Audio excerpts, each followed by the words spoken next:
I would like to now proceed further in the program.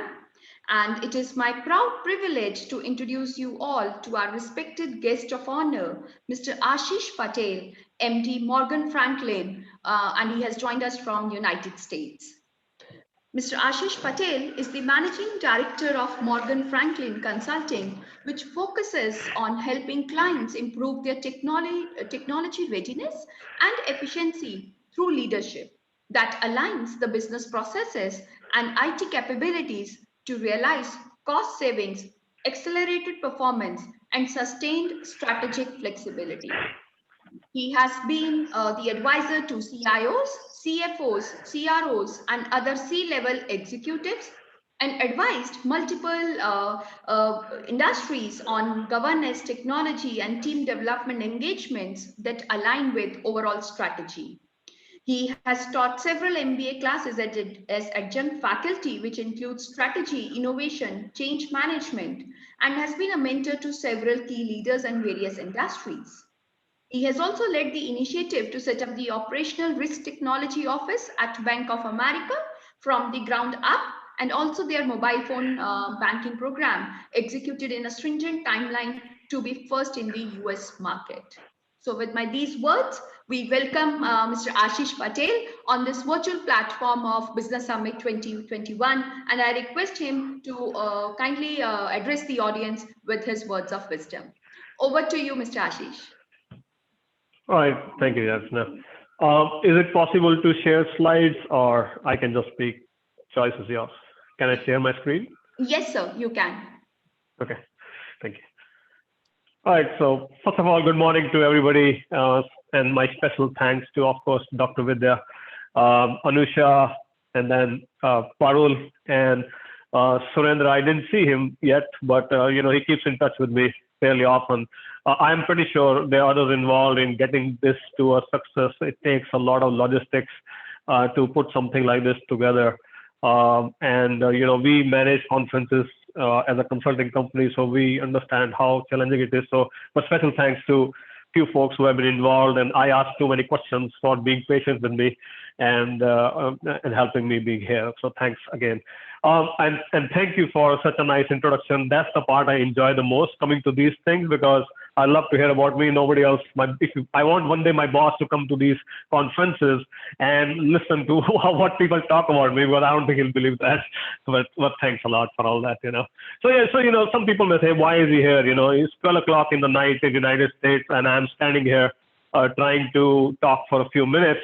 And one of the reasons I have a lot of passion, I have been in US. I came very young. I've been here nearly 28 years now, but I run to India. Okay. So I come to teach, and Dr. Vidya knows this. I come to teach in a number of institutes. So all the teaching or the subjects you just heard about, some of them I introduced in certain institutions back in Delhi, Noida, Greater Noida area, like innovation, change management, lateral thinking, which is a skill which will become very necessary as we move forward. However, I feel Dr. Vidya, actually, when she spoke, I was thinking maybe I should leave, because she made the points clear today. It is not, we have been talking, and in May of 2020, I joined her and your institute for a little while. The key point is that we are circling, and I'll tell you in a second what I mean by that. We are talking about resiliency. Oh yeah, brick and mortar is going away, digital, online, e-commerce, ecosystem. However, the key point is how many companies are able to actually adopt to that. We are busy. I'm working right now, seriously, 16 hours a day. We are that busy as a consulting company. And I'm not even the McKinsey's of the world, okay? We are still a small company. However, being a partner in this company, we are virtually doubling our efforts right now, because suddenly desperation is set up in the market. And this is the gist of what Dr. Vidya was mentioning, that I promise you that pandemic has not created any surprise, at least for me, in terms of business. And the reason is everything we have been telling the clients for a very long time, all right, it became true. We kept talking about digital transformation, and they said, yes, one trap word I always talk about, I am fine, we are fine, right? When you go talk and pitch to the client, that I will always hear the answer, oh, we are fine. And I tell this to the students as well. This is the biggest trap, when I personally say, I am fine means I'm going to carry my tiffin, go to work from 8 to 5, come home, and that's it. My career is now stalled because I'm fine. That's once you hear that word coming from even yourself as a manager, as a leader, we have a problem. And that's what we kept telling the clients. Nobody listened. I have a client who talked to me today, and they make actually products which are utilized in pandemics, earthquakes, and things like that. All right, in very challenging environments. Think about the storm in Texas. I don't know how much you guys have read that Texas, which is desert, has snow blew up there. Everything failed. Power failed. Everything failed. Pipes are busted in the houses. Millions of houses are destroyed. All right, and millions of people are without electricity. When you're talking right now, I'm standing inside a room, but outside it is -2 degrees. It was 2 degrees half an hour ago. When I joined this call, it's -3 now. So we live in this kind of environment, and they make those products. Suddenly his business has gone from 50 million to 250 million. He cannot handle it. When I was telling him a story a year ago that, hey, listen, you need to start thinking about taking out your legacy applications, retooling your people, retraining your people, because your business is growing. You are nowhere on digital platforms. You need to think about it. He was like, I am fine. And now he's running after me that, hey, prioritize us, get us there. All right. And that's a theme in the market right now. So I'll go over a few slides. I have 15 minutes. I'm notorious for taking too much time because although I am in consulting, I told you I teach. So once I start my lecture, it goes on. So I'll promise you, I'll try to stop at given time so everybody else, in respect of other guests of honors and everybody else here, okay? So this means I will not be able to cover all my slides. That's okay. At least I want to make sure I present some of my thoughts and what I'm seeing in the market today, okay? All right, so this is what Dr. Vidya was talking about. And I presented this slide in May of 2020, all right? And some things have changed on this slide and others remain the same. All right, on the left-hand side, you see the theme which everybody's talking about. Hey, you know, how we were operating in the past, okay? We did talk about digital transformation. There were a lot of clients or companies which did adopt digital transformation. You could see, like you talked about, mobile phone banking. We started mobile phone banking at Bank of America around 12 years ago, right? So the plan was there, the idea was there.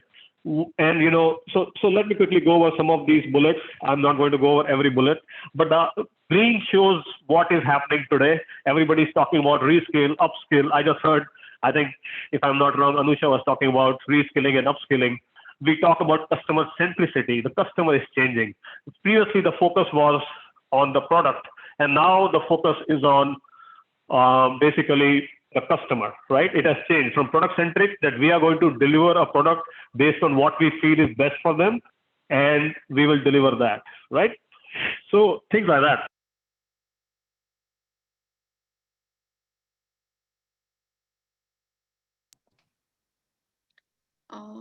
Ma'am, I think there is some. Ashish is muted. Ashish sir, I hope you're muted. No, he has muted himself, ma'am. Please Yes, unmute. no, it's Ashish, Yes. please unmute. Fine. No, I think, okay, are we good? Yes, sir. Can you Now hear me you're now? absolutely audible. Okay, great. Yes, sir. All We right, can. sorry about that. Okay, great. All right, so basically, you know, so when we talk about, you know, brick and mortar, this is still very common in India. You see that people tend to go to the stores, right? I'm not sure if it is common anymore because I've not been there for a year and a half. But previously, when I was there and I was teaching, I'm sorry, can you hear me or not? So we can hear you. yes, sir. Okay, good. Sorry. I thought somebody objected. I'm sorry about that. All right. So, you know, I would see that brick and mortar is still fairly common in India, but all over the world. And we are taking an approach where we are not only talking about India, but at a global level, brick and mortar operations were slowing down. Like Dr. Vidya said, the concepts are not new. None of these concepts which you see is new. That's why you see that some of the companies, like you talk about semiconductors, pharmaceuticals, you see the banks, right? Not a single day any of these operations shut down due to the pandemic. You had a shutdown end to end, right? Even in India, there was a long shutdown, but none of these businesses shut down because they were ready. They were already ready for the transformation. They were ahead in the game. Whereas certain businesses, took a very big hit because they were not ready. Some traditional restaurants, for example, they never thought that pandemic will become a big thing for them, right? And they thought, hey, digital transformation is okay. We are fine. We have the best food and we will survive, right? They never thought about that there could be a lockdown. And those are the companies which took a hit. Airlines took a hit. Hotels took a hit.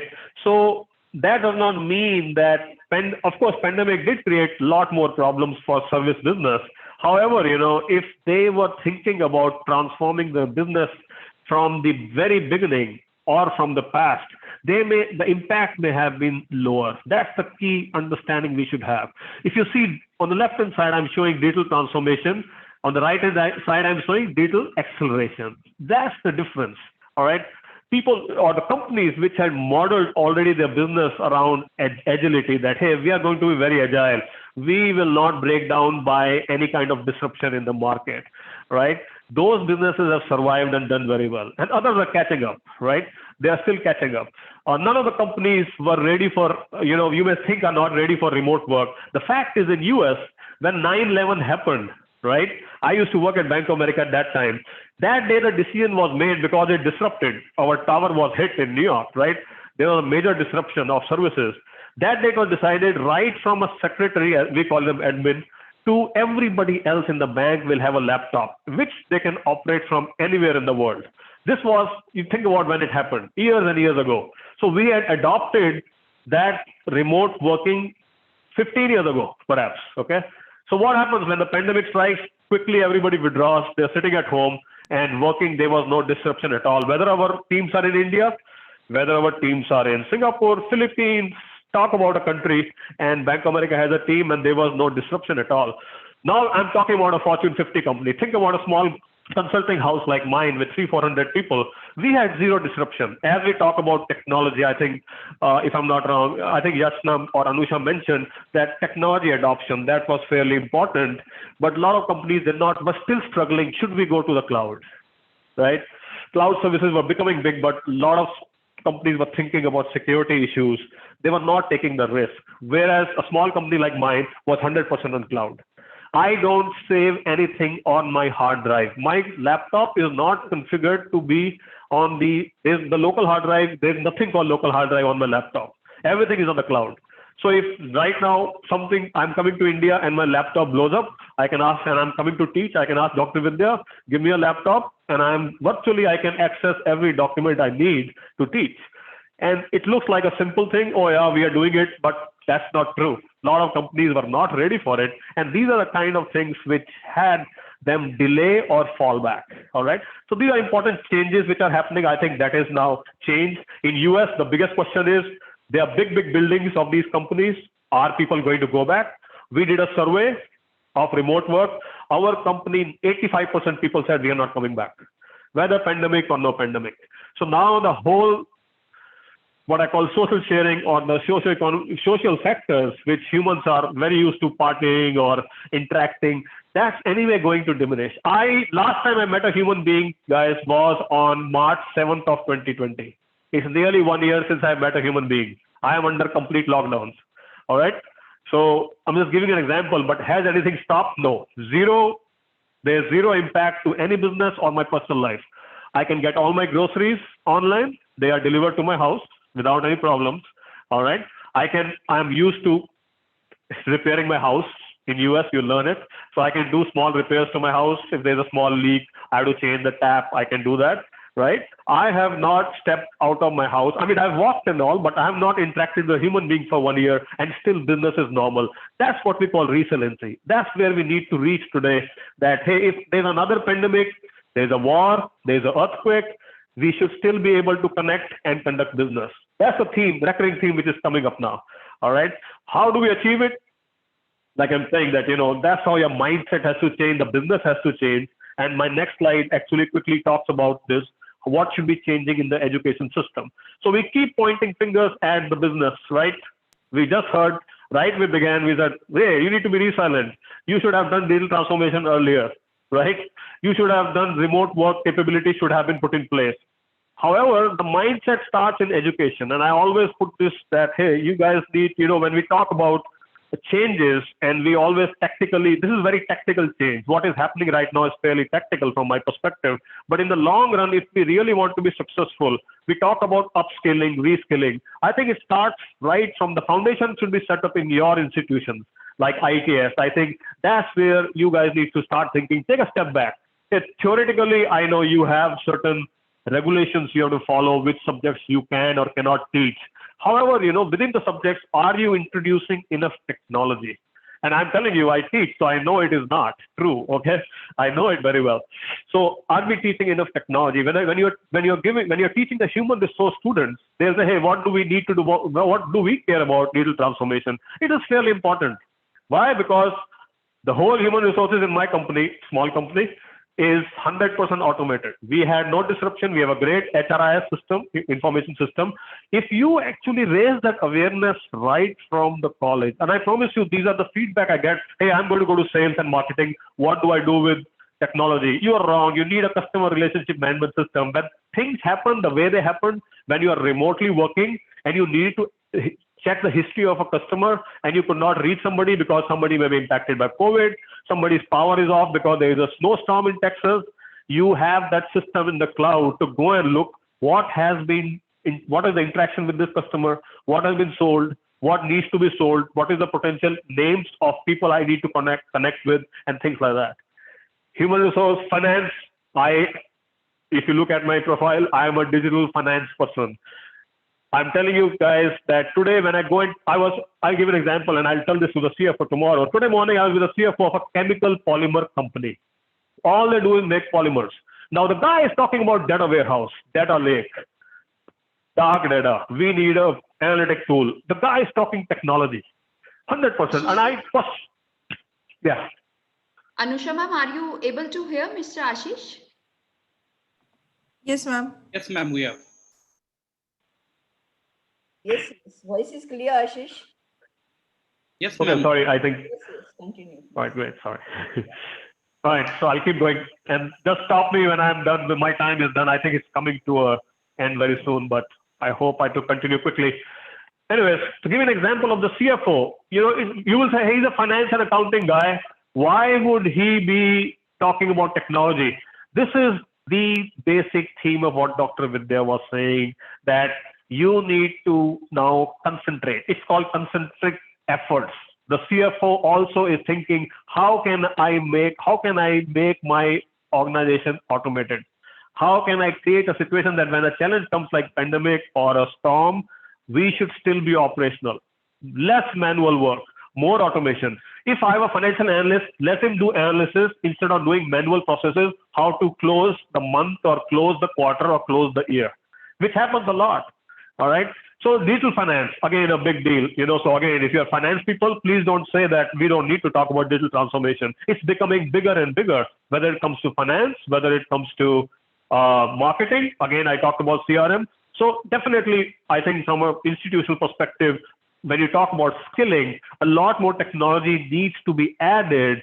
I don't care if it's PGDM, if it is MBA, or if it is MIS, everybody should understand basic premises of cloud. What do you mean by IoT, right? What is a CRM system, HRIS system, financial systems, ERP, right? These definitely should become part of the curriculum from my perspective, all right? So these are some things I wanted to bring that, hey, we always talk about companies, and we need to start also talking about how we can actually change or impact the foundation, which actually is set by institutes like yours. All right. I'll quickly go to the next slide and then I'll stop. I think I'll run out of time, or probably already run out of time. Now we have been talking about all these great gizmo words, right? Resiliency, agile, and everything. The key point is, how are we going to bring up, if you say I am a company, Ashish, how will we bring about the change? I think from my perspective, since I teach strategic management, you have to really take a step back and look at the vision of your company. What is your purpose? How do you differentiate yourself in the market from your customers? All right, that's the first thing. And I'm not going into detail. This whole thing is a course I teach, actually, what you see on the screen right now.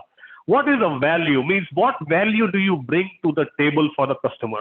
All right, that's another thing you should understand and make sure it's clearly defined. Everybody in the organization understands, because culture is next. Culture is the most important aspect digital transformation, any kind of transformation cannot happen without if your culture in the company is not at par. And I'm unfortunately, I've seen this a lot in India. There is a big hierarchy. I'm not pointing fingers, but the fact is the hierarchy is there, right? And where the companies are moving today is what we call a flat organization. You can still have hierarchy in the back, okay? That is perfectly fine, but you need a hierarchy which does not have a lot of impact on the day-to-day working of the company. Day-to-day working culture should be that even if you hire a fresh graduate, a PGDM graduate from ITS, he or she should be able to express his ideas, his innovative ideas, his thought processes. If you see something wrong, that's called out of the box, right? Somebody's coming from outside and telling you, hey, I don't think you're doing something wrong. This is right. You may say, hey, you are 25-year-old, pass out, what do you know? I think that whole pattern is changing now. A good example of that is if you look at the social media today in India, there is a big traffic of YouTubers. You'll be amazed that if I give you some examples right from Delhi, there's a YouTuber, it's called JS Films, all right? He has 4 million followers. If I tell you his revenue, you'll be surprised. On a month. Ashish Yes. sir, I'm sorry to intervene in between, but we are now unable to see your slides. I don't see your slides on my screen, and that's what the message I received from the other audience as well. So if you could just try once again, please. I did. Can you see now? It's coming, sir. Yes, now I can see your presentation. Thank you so much, sir. Okay, great. Sorry about that. All right, so I talked about purpose, I talked about value, I talked quickly about culture, and this I know I'm spending one sentence here, but the whole strategic management course, and I'm sure it runs in ITS, half of the course is about purpose, value, and culture today. Culture, if you talk about innovation, and I have a slide, but I don't think I'll be able to reach there today. Culture is the basic foundation. If you don't change the culture of your company, if the culture is of fear, like we do have that quite a lot in India even today, and I know that I'm not trying to be accusatory here, not trying to accuse, but that's the culture we have. It's very hierarchical, manager, senior manager, MD, director, there's so many layers. And then a PGDM student starts, and I know because I talk to a lot of my students, and they're bashed. They are beaten up. Focus on sales. It's like a horse. In India, if you see that tanga, there's a black thing on their eyes. That's what it is about. You start, you focus on one thing and keep going. And I think that culture needs to change. You need to make it more open, more flat culture, which will help breed innovation in the company. And that's a key to transformation. All right. Quickly going on to operating principles, organization structure. I just mentioned to you, you have to change the hierarchy, make it more flat. Decision making. You cannot leave the decision making to the top brass all the time. And I know now Elon Musk is a big name in India suddenly. And I was actually, before Elon Musk came, I was teaching a strategic management course, and we were going over one business case from MIT actually. And I had presented the case to the students. And that's what he was saying, that he does not believe that decisions have to be made at his level. They should be made on the ground level. Okay, so go from bottoms up approach instead of top to bottom, that hey, the C-level will always decide what needs to be done. So that's decision making. The decision making is also, just to let you know, is related to technology, because now we are using more and more technology, more and more data-driven platforms, which is in the next section, to actually take decisions. That's why, again, analytics becomes fairly important for you. Next is talent. You talked about upskill and reskill. Quickly emphasizing on that, and I'll try to conclude after that. This is a fairly important thing. What is happening is talent is becoming constrained. There are not enough people to actually lead these transformations. Goes back to what I talked about foundation. I think the foundation, which is the colleges and the universities, they need to change. I know you are accredited by AICTE or something, which I don't understand, but you guys know better. And they need to start this. Then, I know in the afternoon you're talking about reforms. They need to start thinking that, hey, are we really teaching the right things to the students? That's the foundation, I think, where things have to start changing. All right. And that's about talent. And then, of course, the talent in your company, if your culture is that of flat organization, you need to promote. Look at Amazon. So many academies, technology academy, right? IoT academy. There's so many academies. There's so many opportunities for their employees to get retooled and retrained. All right. Come to Capital One Bank. They have a university for machine learning. All right. So hey, you are an employee, you are in finance, no worries. You want to learn machine learning, get in. We have our own university and this is what is called talent development or upskilling your own resources. Fairly important as we go forward. All right. Just because somebody is sales does not mean he cannot become a developer. Remember, everything is going low code now. It's clicks of buttons. You have to configure more and code less. So it can happen. Last one is growth strategy quickly. Ecosystem. Tesla is a great example. I know it's a big deal in India right now. A lot of excitement. Tesla is a prime example of what I mean by ecosystem. They opened up their patents in 2014. All right. They said we are going to do, whoever wants to get involved, get involved. What he was actually doing is build an ecosystem around him. He knew that he cannot build the car by himself. He needs the parts. He needs a battery. He needs to have charging stations. And by opening his patents, he actually gave an opportunity to a lot of companies to come up with ideas and source of products to actually help him run it, not only his car, but also the whole operation. That's what we call changing from one to ecosystem. Amazon is a great case of ecosystem as well. I did talk about data-rich technology adoption. I talked about technology platforms. You need data because of decision-making and other reasons.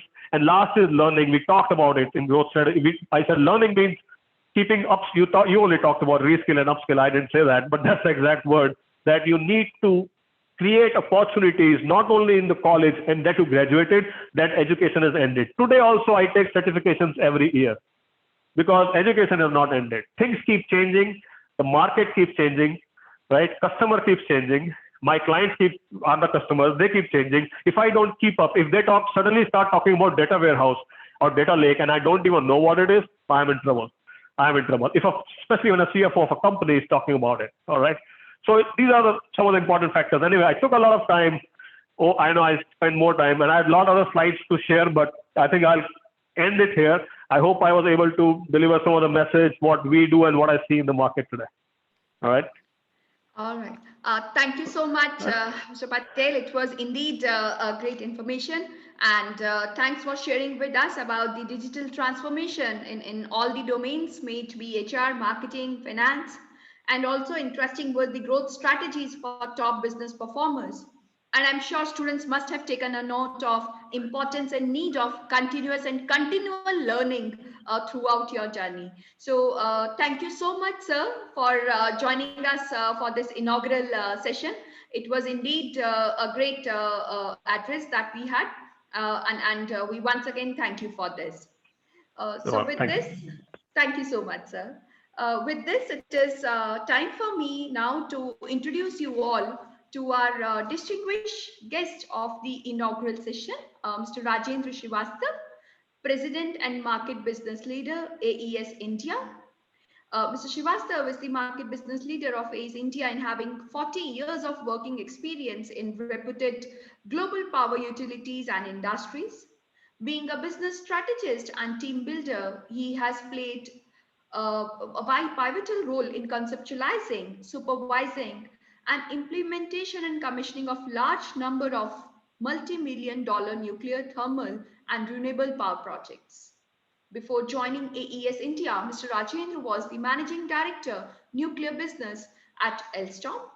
And prior to that, he has held key positions in many leading power companies, including CEO and MD of TES LLC, President of Indorama, Country Director EDF, DGM NPCIL. He has also worked as an independent energy advisor to many international companies like EDF EN, FIAMM, Spire Corporation, etc., located in USA, France, Switzerland, Sweden, and Italy. Having expertise across a vast canvas of energy sector, Mr. Srivastava regularly contributes articles and columns in magazines and journals, and also participates as an expert on TV channel, panels, seminars, and various other forums as a speaker.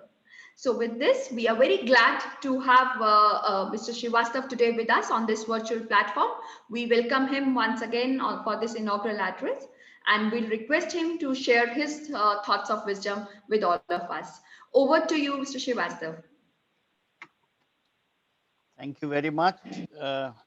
I hope I am audible, Yachna. Yes, sir, you're loud and clear.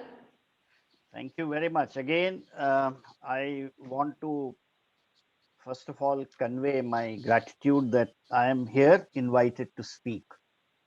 And I'm really excited because I'm also speaking to the students with whom I have got a disconnect of few years.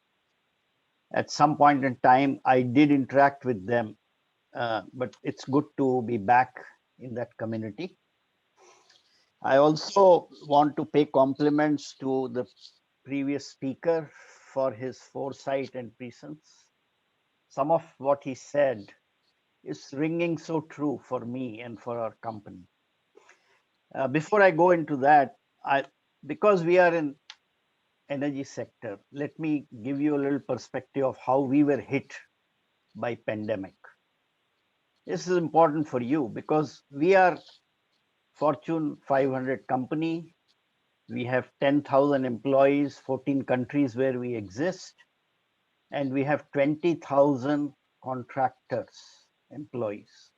Imagine an ecosystem of 30,000 people to be managed worldwide is very challenging. But having said that, let me say that I am also locked up in the place that I live in, Delhi, for last 11 months. It's now 12 months ago that I ordered to shut down my offices in Bhubaneswar and in Delhi and Gurgaon and sent people home. We didn't allow them to come to office. We had a plant where nearly 3,000 people operate. We immediately, at a high speed, implemented a lot of measures. We brought in a lot of equipment. If required, we imported from our different plants and then tried to run it. So imagine that we were impacted very dramatically. And it cannot be emphasized more at this point in time that to tell you that out of 30,000 people that are involved in thermal, hydro, renewable, and solar wind business worldwide, 1,800 people were affected by pandemic, and we lost 8 of them. Let me tell you very clearly that a life lost is the worst nightmare and tragedy that a company can imagine. We take pride in safety. Safety is our first core value, and we are also ranked as some of the top 10 safe companies in the world. But despite that, that's the level of impact the pandemic had on us. Pandemic hit every section of society in every country without exception. Without exception, it hit business, mostly in a manner that we can never imagine. But in order to overcome that and to understand how we navigate, I would like to share some of the things that we really learned. And then I'll go on some of the other issues which should be of great interest to you. First of all, we do recognize that a large company cannot be held like a ponderous ship. It has to be a cohesive ship. It has to make sense to everyone. So we got into an overdrive of digital help to employees who were unable to work from home. But thank God for last 3 years, we are digitizing company, and we are one of those who are the front runners here. Typically, when I say digitizing means, we are in artificial intelligence, we are in IoT, we run a company called Uplight. If any of you Google, you will know that out of a population of 220 million in US, 100 million customers are served by us. Imagine customers out of population. Everybody is not a customer in a country. And we own a drone company. We use AI to run renewables. We do data analytics, and we have a huge cybersecurity establishment. We use cloud. The point I'm trying to tell you is that because we have been doing it for some years, it came handy. to migrate to work from home. I can tell you without taking names that, and before that, let me tell you, we executed some of the biggest M&As and exits and purchase of companies. And in a couple of cases, we were having counterparties who were unable to cope with the pressure of working digitally. We missed meetings, we missed deadlines, we missed communication, we misplaced files, we misplaced documents, the lawyers would not show up, the GMs will not attend, and we had to help them. The point I'm saying is that you alone, as an island of excellence, cannot succeed. Everybody has to succeed. If I have to succeed in my business, my customers have to succeed. If the customers don't succeed because society is failing, then we are in a situation where country is also not successful. Let's not lose the sight of the fact that every stakeholder matters. I cannot walk faster than the crowd. It's not going to help me. And since we are in the electricity sector, we are essential service. So imagine the plight we had.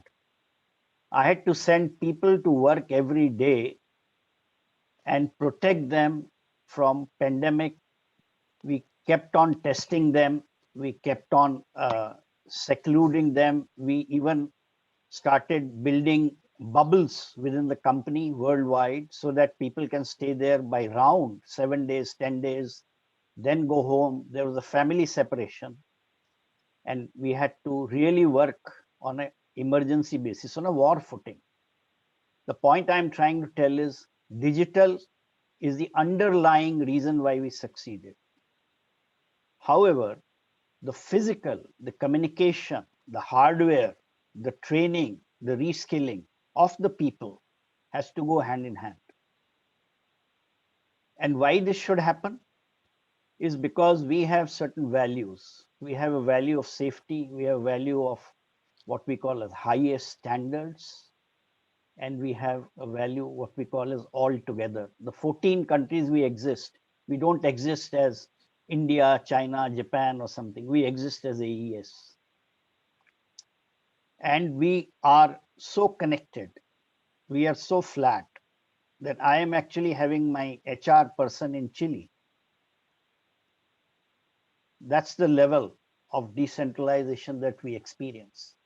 Our deployment team is trained in Panama, which has to do it in India. So I'm trying to figure out and tell you people that being a large company, a size of AES, the challenges were enormous. Now, this is so far as I'm talking about my company, but I'm sure that every company did what it could do best in the light of this impact. Everybody could not succeed or did not succeed, not because they were not ready or because they were incapable. They have to dig deep down why it happened the way it happened. We were fortunate that we were declared essential service, but that doesn't change anything. Essential service declaration imposes more burden on us. I cannot shut down the plants. I cannot give leave to the employees. I cannot get rid of the employees. We didn't fire a single employee. And that's where very important what values you show in the market and to the business. I also want to touch upon a few other things. In this 12 months, we didn't sit idle. We invited people for learning.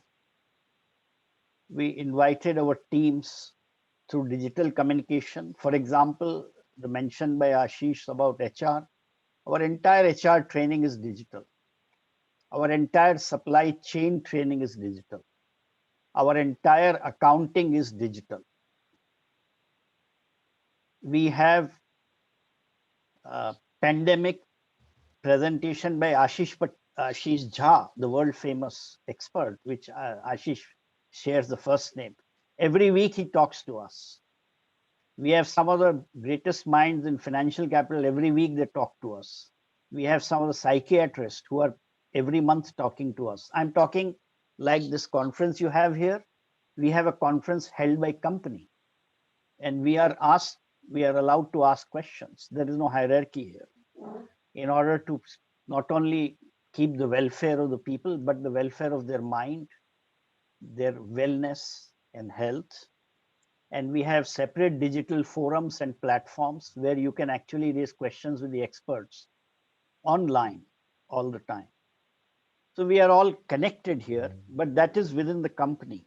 And people had to upskill. People had to compel themselves, whether they liked it or not, to be Google Drive savvy, to be the cloud savvy, to be a Microsoft Teams savvy, to the Zoom savvy, you name it. But it destroyed few things which Ashish didn't tell, but I'll tell you. It destroys my lifestyle. I'm working 14 hours a day. I have no minimal break time. My family thinks I have gone wonky. Ashish, listen to me. I am being accused of being a man who is so possessed by my company that I get up in the morning to deal with Sydney in the morning. I talk to myself at 9 to 10 a.m. with my team. Then I go to Europe, which is 3.5 hours, and then I go to US. Can you believe that?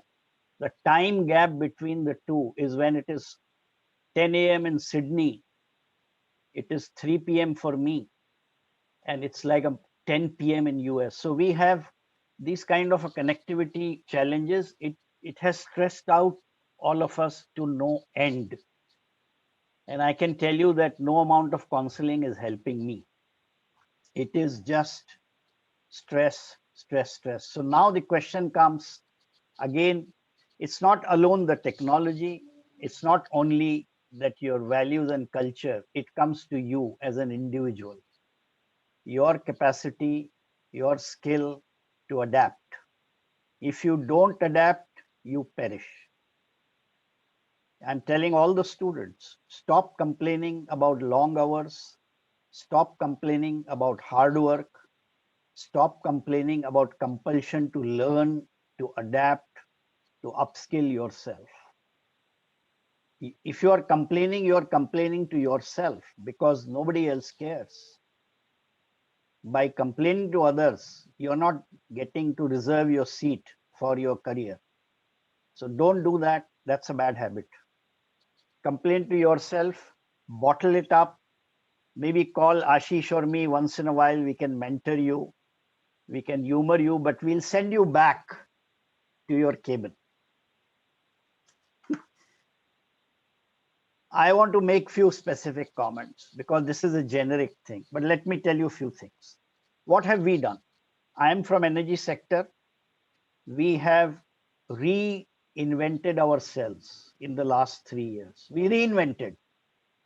We declared to the world ahead of everybody, we are going to green our portfolio from 40,000 megawatt of coal and renewable, etc. Now we have declared to Norges Bank, which says that if you are 30% or below is your coal kilowatt hour, they will invest in us. We have got investment grade rating from 2 of the 3, I think, except Standards and Poor, or I think, I don't remember. Now our market cap has tripled. Our share value has 2.5 times. Why? Because as per the algorithm, people are investing in us. Earlier, people used to wonder whether we will ever be on the investment grade. Why this has happened? Because as per the ranking, not only we are one of the most ethical company, but we are also the best changed company in the energy sector in the US and worldwide. We are evaluated as the leader, which is adding 2 to 3 gigawatt of renewable every year. We are evaluated as the rapid decarbonizing company. We are evaluated as the most digitized front end running company. We are evaluated as the one which is adopting and innovating technologies. As I'm speaking to you, I am setting up a manufacturing in India of an innovative technology. So at my age, company has mandated me to be intrapreneur. They gave me a money. I fought for it. I presented the case exactly like PEs or angel investors. They said, well, you sound well, you look well, you are excited, your body language is right. And our partner in Australia believes in you, whose technology you want to bring in India. So we are doing that. And this we will do mostly in and around Delhi, but we'll take it on scaling up later. Second, we have changed our business. Ashish talked about customer. I want to escalate it to a level which Ashish didn't touch. And I'm now addressing the faculty here. The days of relationship driven business are behind us. Now we do what we call as a challenger sale approach. Please mark my phrase if you haven't heard of it. Please go and read the book by Brent Adamson and Matthew Dixon. It's called Challenger Sale. For many of you, I would like to briefly mention that challenger sales means the customer doesn't know what he wants.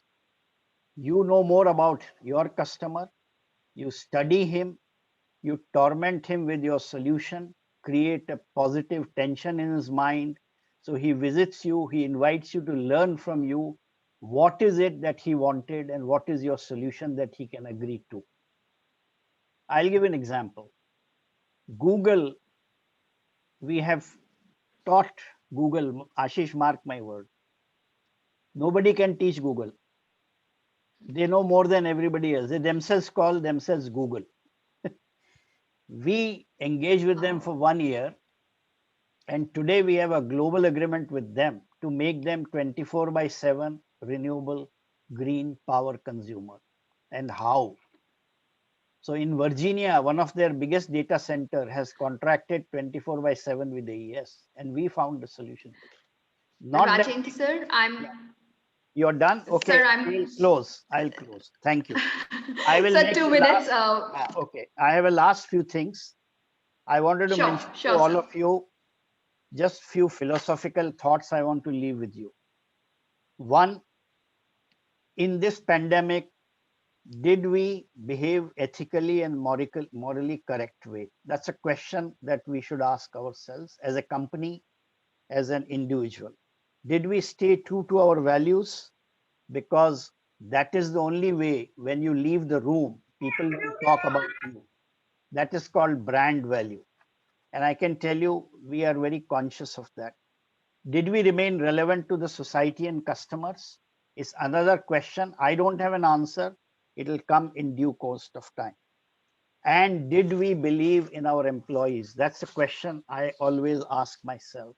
I think in the last one, we succeeded. So I would like to close here to tell all of you that I would have loved to share more and more about it, but given the time constraints and the fact that there are some very eminent people, I'm taking their time. Thank you very much, Dr. Sikri and Dr. Yachna, and I take rest. Thank you so much, sir, for sharing your valuable inputs with us and making us all familiar with that how energy sector also adapted and reinvented themselves during this pandemic, and also making us quite connected with the other side of the coin of remote working and about how the important values like employee safety, employee upskilling, all these are important at this point of time. So thank you so much, sir. And students, I'm sure you would have noted sir's important input on complaining for working late hours or stretching yourself, because this is what each and everyone is doing today to adapt and to be there in this competitive world. So thank you so much once again, sir, for joining us in this inaugural session of virtual on this virtual platform of Business Summit 2021. And now moving further in the program, I really feel fortunate to take the opportunity to introduce you all to our honorable chief guest, Mr. Forum Mehta, Senior Director, APAC, CISO PayPal, and President ISACA Singapore. Before I continue, I just want to make sure that Mr. Forum Mehta is able to see us and hear us. I hope, sir, I'm audible and visible. Yes, you are, Yachna. Right. Can Thank you you, hear me sir. okay? Yes, All right. absolutely. So, ladies and gentlemen, Mr. Mehta is a professional and technical leader with over 2 decades in information security, and he has been instrumental in building secure technology solutions for multiple companies across a spectrum of sectors, including financial services, healthcare, telecommunication, and government in North America and Asia Pacific regions. He also oversees PayPal's global tech risk management and InfoSec research and outreach initiatives.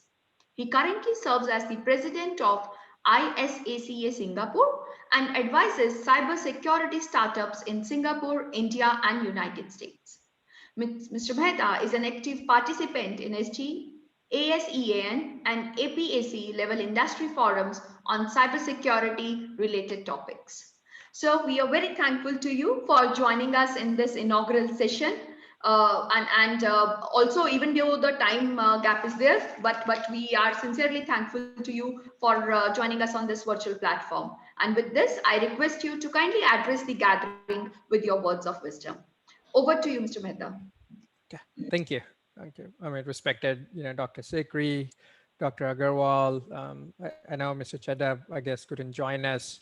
All my esteemed speakers, the panelists in the inaugural faculty, and most importantly, the students, right? I feel privileged to be invited to share my journey and thoughts at this summit. And we have heard some amazing experiences and guidance this morning. And the schedule for the rest of the summit, as it was shared earlier, looks pretty promising as well.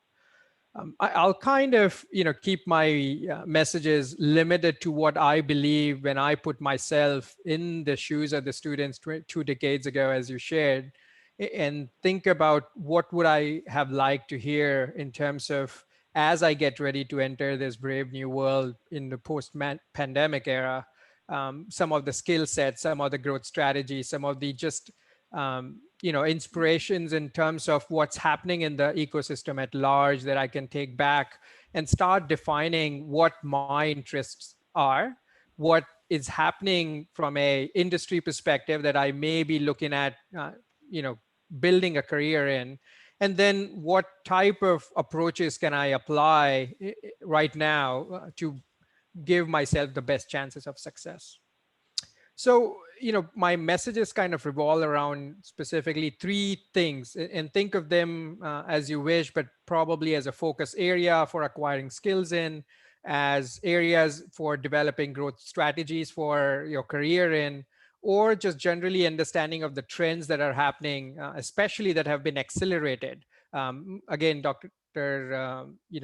Sikri mentioned that what's happening is not new. This was happening even pre-COVID, but what COVID has done is accelerated these trends.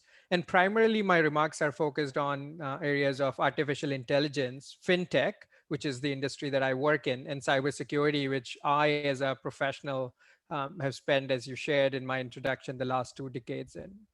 But before we get into this, let me take a step back just to share that in the 19th century, the world was kind of Europeanized. There was colonies, and there was primarily the driver of all the growth was through whoever had guns and machinery. In 20th century, it was Americanized, with science and technology, for the most part, taking in an innovation in health and primarily education taken up. And now in 21st century, the world is being irreversibly, my words, is Asianized. And these are the words from, a new book by Parag Khanna, an author based in Singapore, of the book titled The Future is Asian. And having born and brought up in India, now having spent most of my adulthood, half of my life between US and Singapore, I can say that based on the trends that I've seen, having graduated from university and grad school in the US right after the dot-com bubble burst, that a lot of this is true. I mean, this was one of the reasons why I decided to move to Singapore of what's happening in Asia. Uh, right now, being in Asia, being in fintech, being in cybersecurity, to me feels like the perfect combination, aligning and giving me the best opportunity to be successful. And I hope that a lot of the students who are looking at studying at the esteemed university that we are all gathered here for are looking at some of these areas as well to start and think about where they want to start their career in. I mean, in this, information age that we are in, the most important forces, if you think about it, primarily are data and processing power. And I'm sure you've heard of the Moore's law of how the number of transistors on a CPU double every 2 years. But primarily, even if you have a smartphone right now, you could see how it is more powerful than the supercomputers 50 years ago. And increasingly, the technologies are defining how we live. From cars to clothes, from health to homes, every aspect of our lives is being touched by technology. With 5G rollout beginning, the amount of speed at which individuals will be able to communicate, to conduct business, to do whatever they want and will create immense opportunities. Uh, so according to me, dear students, this is your Kurukshetra, the battlefield where you can innovate and define tools to transform the lives, not just of the 1.3 billion Indians that you definitely care about, but even the 7 billion people on earth, because the innovations that come out of India will actually take the entire world out of the poverty, out of the inequity that still exists, right? Creating a common platform through access to education, through access to financial services, through access to all the energy and other aspects that, again, my Dr. Srivastav mentioned. It is extremely important that the standard of living continues to rise and the inequity decreases. The other ingredient, as I mentioned, is data. Again, a lot has been said about data. Incredible power comes from data.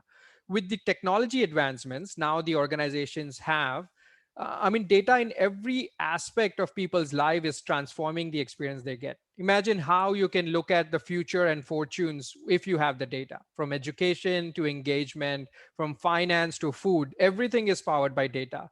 Personalized experience are being offered when you search, when you shop, when you study, when you play sports. All of this is because of data. And you have heard many people say that data is the new oil. I mean, I think in your context, especially from a career opportunity perspective, I think data is the new air.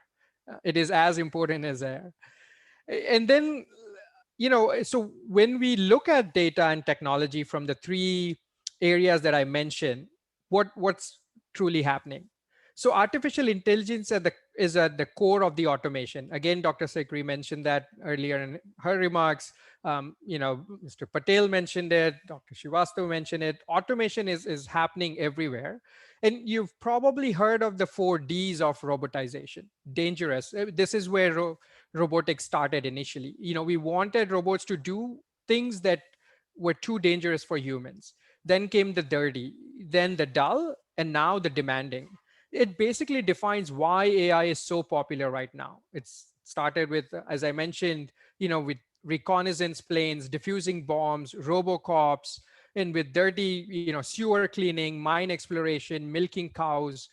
With the dull, you would have fulfillment centers at Amazon, ATMs. There's lots of things that humans are doing it right now, and especially in India, because labor is cheap, but that won't be the case. And you really want all of these dull activities, the repeatable activities, to be transformed, to be automated using technology. And then finally, we look at demanding.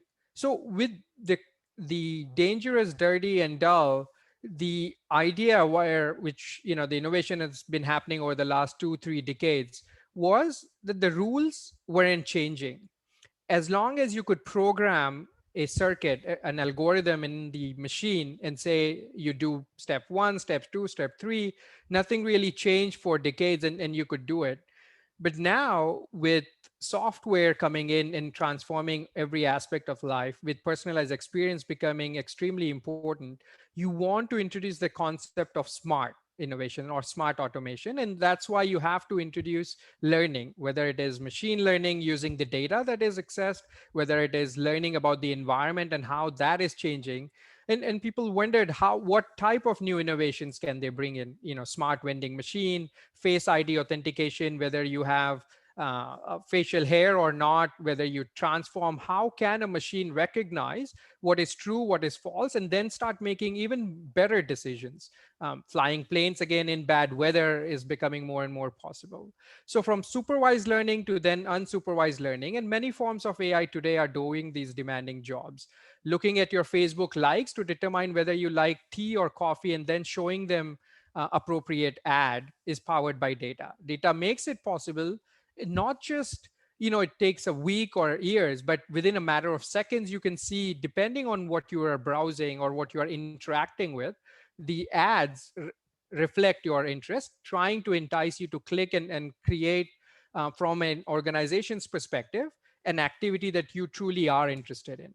And at the intersection of this computer science and economics, there are immense opportunities with new business ideas in all the Ds that I mentioned here.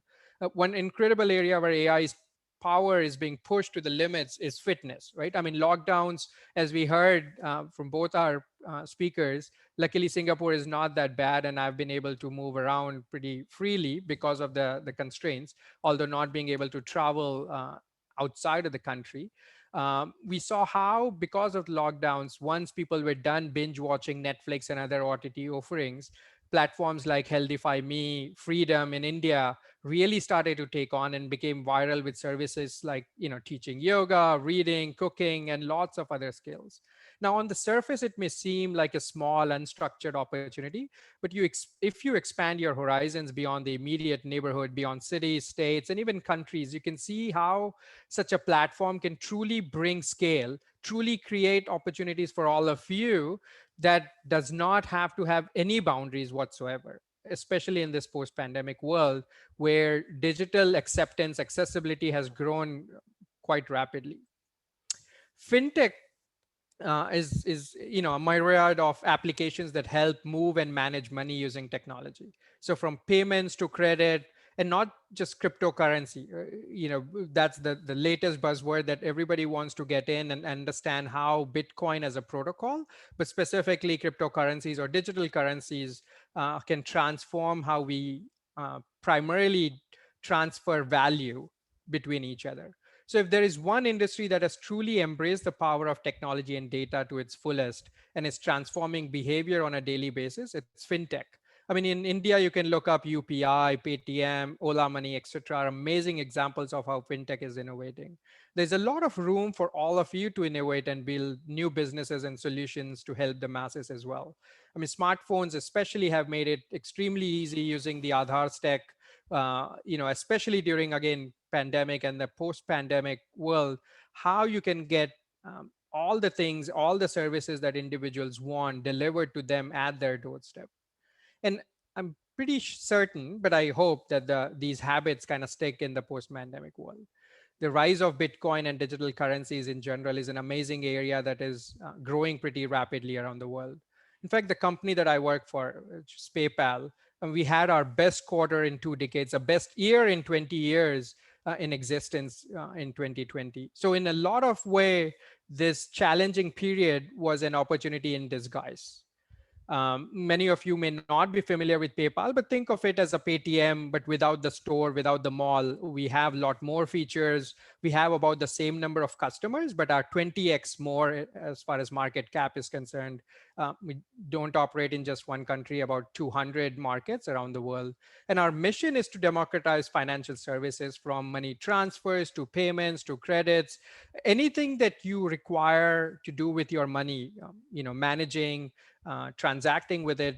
We're trying to provide a digital, easy to use, safe and secure mechanism to perform those services. And a good example for a platform like ours being a closed loop network is that we can offer end-to-end services to all the businesses, because the consumer as well as the seller, the buyer as well as the seller are on our platform and use it. And in India and Southeast Asia specifically, one of the fastest growing demographics on our platform is that of drop shippers. So youth in countries like Vietnam, Thailand, etc., have already been riding this wave for a few years now. But basically the model is you identify a demand, let's say a kurti or a jacket, a vest, that you have a fairly good confidence on the supply side. Then without actually buying any stock, you advertise these items for sale on some of the global platforms like Facebook Marketplace, eBay, Ola, if you want. And then as the orders come in, you acquire the goods and perform the fulfillment within the promised timeline.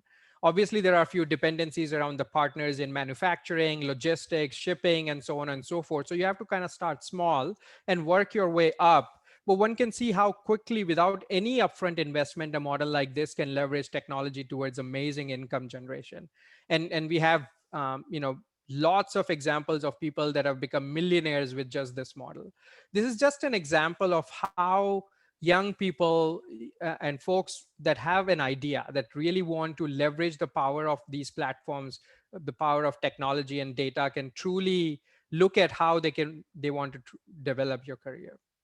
So speaking of trust, and last but not the least, I mean, cybersecurity is the area that I work in, and clearly am biased in it. So I've been in, as I mentioned, in the industry for 20 years, with PayPal now 10 years. And as Asia and India that we know truly emerges as the leader in this digital age, it will have to be on the shoulders of digitalization that can be trusted. If the frauds and the scams that we hear about in Jamtaras of India continue to prosper, the people whose lives can be most impacted through technology will be left out. Hence, it is imperative that security be a conscious priority for all businesses. In partnership, for example, with Data Security Council of India, we published a paper titled Securing India's Digital Payment Frontiers in late 2019. If you get a chance and are interested in understanding how various countries, various jurisdictions around the world are truly leveraging digital innovation to transform how payments are specifically handled in a secure manner, go read that paper. It is available online freely from the DSCI website. It contains lots of interesting details on policies, businesses, recommendations for consumers as well.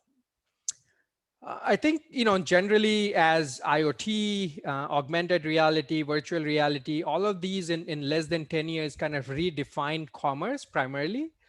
Pandemic will be a huge, I think, looked at as a huge turning point of how people who truly transform their businesses are doing better versus those who couldn't and stuck for the customers to return to their brick and mortar shop are still struggling, right? So my specific request to you is to be the pathfinders, not the followers, to define, to understand and use the knowledge that you have acquired here to understand your risk appetite, because it reduces as you get older. Understand the ecosystem and take a bet on yourself, your skills and your ideas. In closing, let me take you back to the futurization book that I mentioned. This Asian century, as it's mentioned, is even bigger than what you would think. 40% of the global GDP is happening in Asia. And China has taken the lead to build that connection, the Silk Road, as it's known, across Asia, but cannot lead it alone. Asia is in fact returning to a stable multipolar order that existed long before European colonialism or American dominance. And India, I feel, is very strategically positioned because of the youth that it has as its biggest capital, that it can transform the lives of lots of